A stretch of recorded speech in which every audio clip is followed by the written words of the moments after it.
नमस्कार। दिन भर की बड़ी खबरों में आपका स्वागत है। मैं हूं आपके साथ अभिनव रस्तोगी। आइए फटाफट जानते हैं कि आज देश में दिन भर क्या रहा। अमित शाह की रैली में पत्रकार की पिटाई पर गरमाई सियासत। उत्तर प्रदेश के रायबरेली में केंद्रीय गृह मंत्री और बीजेपी नेता अमित शाह की रैली में एक यूट्यूब न्यूज चैनल के पत्रकार की पिटाई के मामले ने तूल पकड़ लिया है। यूट्यूब चैनल के पत्रकार राघव त्रिवेदी के मुताबिक वो दिल्ली से अमेठी और रायबरेली की ग्राउंड रिपोर्टिंग के लिए गए थे। रायबरेली में अमित शाह की रैली के दौरान कुछ महिलाओं ने उन्हें बताया कि उन्हें 100 रुपए देकर रैली में बुलाया गया है। जब इस बारे में उन्होंने बीजेपी कार्यकर्ताओं से सवाल किया तो उन्हें पीटा गया। उन्हें अस्पताल में भर्ती कराना पड़ा। प्रेस क्लब ऑफ इंडिया ने चुनाव आयोग और स्थानीय अधिकारियों से इस मामले में कड़ी कार्रवाई की अपील करी है। वहीं कांग्रेस नेता प्रियंका गांधी, जिग्नेश मेवाड़ी और पप्पू यादव समेत अन्य नेताओं ने भी इसे लेकर ट्वीट किया है। छत्तीसगढ़ के पूर्व मुख्यमंत्री भूपेश बघेल वहां उनका हालचाल लेने पहुंचे। बघेल ने इसे लोकतंत्र पर सीधा हमला करार दिया है।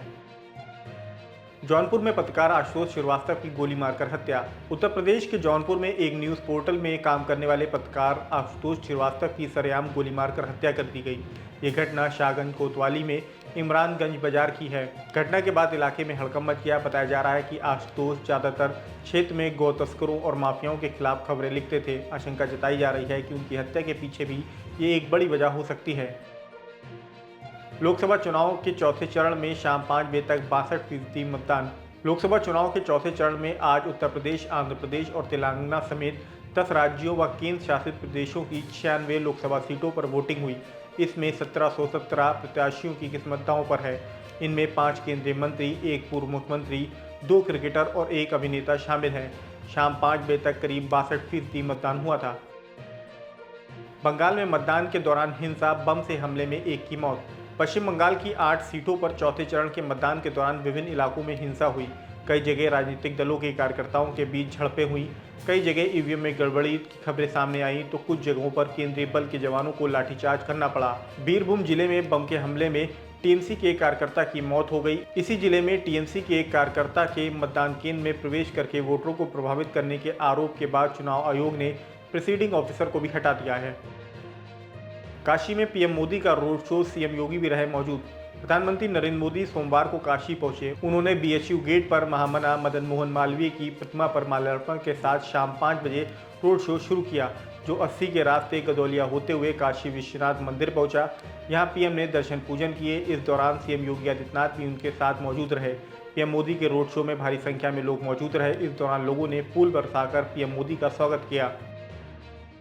राहुल गांधी जनता से बोले, जल्द करनी पड़ेगी शादी। कांग्रेस नेता राहुल गांधी रायबरेली लोकसभा सीट पर कांग्रेस प्रत्याशी के रूप में रैली को संबोधित कर रहे थे। इस दौरान जनता के बीच से एक सवाल आया, आप शादी कब कर रहे हैं? इस पर राहुल गांधी बिना जवाब दिए मंच से नीचे जाने लगे। तब प्रियंका गांधी ने जनसभा की ओर इशारा करते हुए राहुल से कहा कि पहले उनका जवाब दो। फिर राहुल ने सवाल का जवाब उसी अंदाज में दिया, कहा कि जल्द ही करनी पड़ेगी। कन्नौज में मारपीट की सूचना पर बूथ पर पहुंचे अखिलेश यादव। उत्तर प्रदेश के पूर्व मुख्यमंत्री और कन्नौज से लोकसभा उम्मीदवार अखिलेश यादव शिकायत मिलने के बाद मतदान केंद्र पर पहुंचे। बूथ पर समाजवादी पार्टी समर्थकों से मारपीट की शिकायत मिली थी। यहां पहुंचकर मीडिया से अखिलेश यादव ने कहा जो बीजेपी के गुंडे थे वो भाग गए हैं।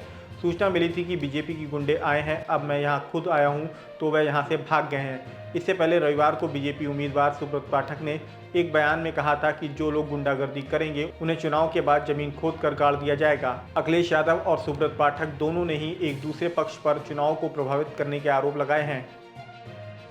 अरविंद केजरीवाल के घर सांसद स्वाति मालीवाल से कथित मारपीट। आम आदमी पार्टी की राज्यसभा सांसद स्वाति मालीवाल के साथ दिल्ली के मुख्यमंत्री अरविंद केजरीवाल के आवास पर कथित मारपीट का मामला सामने आया है। इसे लेकर दिल्ली पुलिस का कहना है कि उन्हें इस संबंध में कोई शिकायत प्राप्त नहीं हुई है। उत्तरी दिल्ली के डीसीपी मुकेश कुमार मीणा ने कहा कि सुबह 9:34 पर एक महिला कॉलर ने पीसीआर कॉल की थी और बताया था कि मुख्यमंत्री आवास में उन पर हमला हो रहा है। लेडी कॉलर बोल रही थी कि मैं अभी सीएम के घर पे हूँ। उन्होंने अपने पीए विभव कुमार से मुझे बुरी तरीके से पिटवाया है। इस कॉल के कुछ देर बाद स्वाति मालीवाल थाने पहुंची, लेकिन बाद में शिकायत करने की बात कहकर वहां से चली गई। वोटिंग के दौरान नकाब हटाने पर माधवीलता पर एफआईआर दर्ज। हैदराबाद से बीजेपी प्रत्याशी माधवीलता के मतदान की लाइन में लगी महिलाओं का नकाब हटाने और पहचान पत्र मांगने को लेकर विवाद बढ़ने के बाद उन पर एफआईआर दर्ज कर ली गई है।